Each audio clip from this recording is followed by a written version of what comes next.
va tout de suite partir vers un lieu dédié aux animaux avec un personnage, Céline, tout à fait étonnant. Alors c'est surtout une belle histoire que je vais vous raconter aujourd'hui, celle de Céline qui a vaincu une longue maladie, entre autres grâce à son amour pour les animaux. Pour les chevaux d'abord, et puis comme on aime, on ne compte pas, après les chevaux sont venus les ânes, les poneys, les alpagas, et finalement c'est toute une ferme que Céline a fini par recréer, c'est à Écury-sur-Colle, et désormais cette ferme est ouverte au public pour transmettre les bienfaits des animaux à tous ceux qui en ont besoin. Regardez.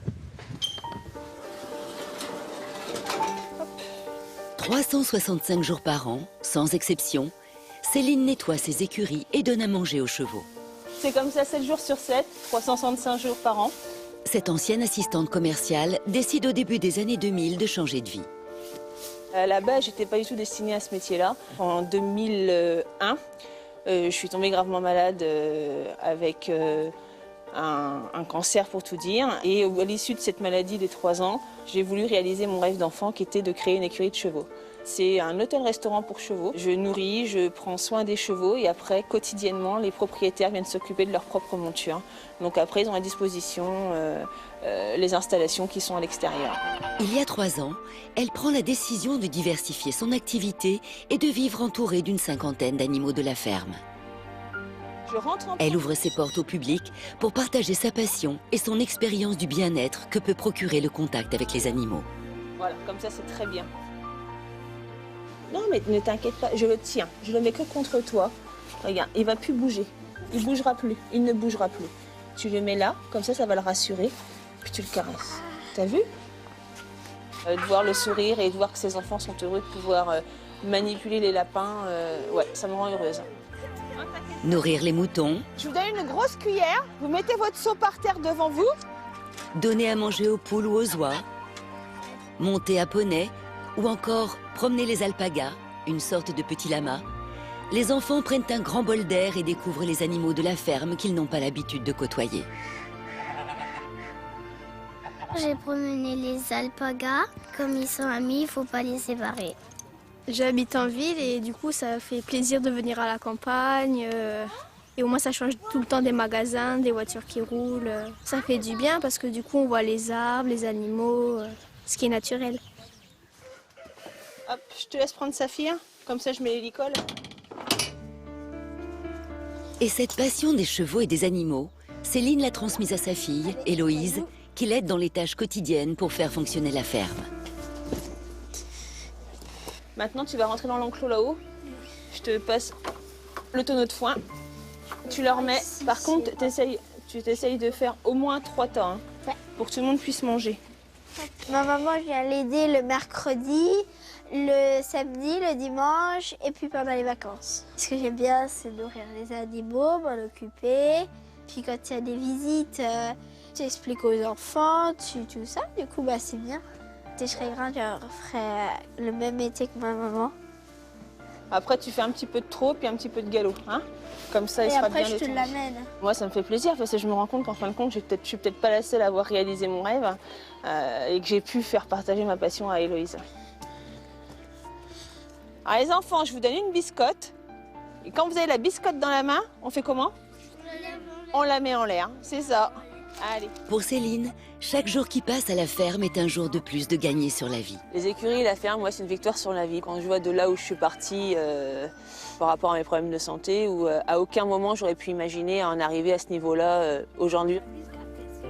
La ferme de Céline, c'est l'histoire d'une revanche. Une histoire d'amour bien réelle entre une femme et les animaux.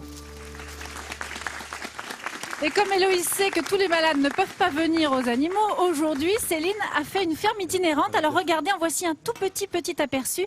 Céline, bonjour. Alors on a bien compris, vous avez été malade, on peut le dire, il s'agissait d'un cancer. Vous étiez au départ dans la vente et vous avez complètement changé de vie parce que l'amour des animaux l'a emporté. Racontez-nous. Oui, effectivement, lorsque j'ai été depuis mon plus jeune âge, mon rêve était de réaliser une petite arche de Noé. J'ai eu la chance de pouvoir réaliser cette arche de Noé. Et donc... Alors, il y a Chanel qui est en train d'essayer de mordiller le micro. Réaliser un rêve d'enfant, déjà, ça fait partie de la guérison. En tout cas, ça apporte beaucoup de bien-être. Mais les animaux ont un 6e sens un peu particulier. Effectivement, les animaux m'ont aidé à aller de l'avant. Ils m'ont apporté énormément de l'amour. Ils m'ont énormément apporté également du courage parce que c'est vraiment une revanche sur la vie, le fait de pouvoir s'occuper des animaux comme ça. Et ce qu'on sait surtout, c'est que les animaux ont un sixième sens qui fait qu'ils s'apaisent tout de suite au contact des malades. Et c'est ça que vous apportez dans les hôpitaux, dans les établissements qui s'occupent de personnes dépendantes. Effectivement, ça leur apporte toute leur affection, le fait de toucher, de ressentir tout ce qui est odeur, tout ce qui est les matières des animaux. C'est vrai que ça les aide énormément, ce contact qu'ils ne peuvent pas avoir si on n'arrive pas à se déplacer dans les établissements. Et c'est comme ça que vous promenez avec des poneys, des alpagas, un chien, c'est toute une ferme, voilà, pour le bien des malades. Merci beaucoup Céline. Nous aussi, on traverse la France avec les chroniqueurs, toute l'équipe, etc. On apporte beaucoup d'apaisement, nous aussi, hein, à travers notre pérégrination. Oui, j'en sais, t'as pas remarqué ? Notamment dans les charcuteries. Dans la charcuterie, t'es fou, toi, bien entendu. On est, je vous le rappelle, ici sur le parvis de la cathédrale de Reims. Nous sommes avec Olivier Poivre d'Arvor, Excellence, mais qui est un homme de culture. Je rappelle que ça a été le patron de France Culture pendant 5 ans. Hein. Bien entendu, il en reste quelque chose. Et c'est un homme pluriculturel et surtout écrivain. D'ailleurs, tu nous as apporté ton dernier livre. Je rappelle que le titre, c'est L'amour à trois, no comment, d'ailleurs, comme on dit. Je présente mes camarades. Non, je peux. Ah, mais nous, on s'aime à tellement, si tu savais. Alors, c'est pas du tout le climat de Reims aujourd'hui, celui qui est évoqué dans ce livre, puisqu'on est en Guyane. Oui, c'est en Guyane. En fait, c'est quand j'ai quitté Reims, d'ailleurs, qu'il se trouve que je suis à 14 ans. On a dû partir avec mes parents s'installer à Rouen. Et là, j'ai eu une histoire un peu particulière et que je raconte sous la forme d'un roman. C'était la classe de terminale. J'ai pas fait ma terminale ici. Et il y avait une prof de philo absolument magnifique, dont je suis tombé amoureux. Et c'était réciproque. Sauf que cette prof, qui avait quelques années de plus que nous, était aussi amoureuse d'un autre garçon, qui était mon petit camarade de classe.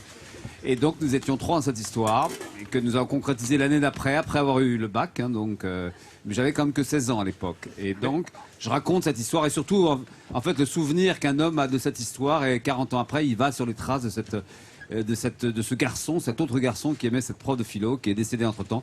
Et ça se passe en Guyane. C'est un peu loin d'ici, il fait beaucoup plus chaud. Et puis Olivier, il y a un grand fleuve qui s'appelle le Maroni. Il y a cette évocation de cette liberté de l'amour dans les années 70, avant tous les problèmes qui s'en sont suivis. Parce que on oublie, mais c'était... Bon, d'abord, il n'y avait pas le sida, il n'y avait pas les questions de sécurité. C'était un moment assez étonnant après les 68. Hein. Ici aussi, d'ailleurs, on était très, très libre, dans le fond.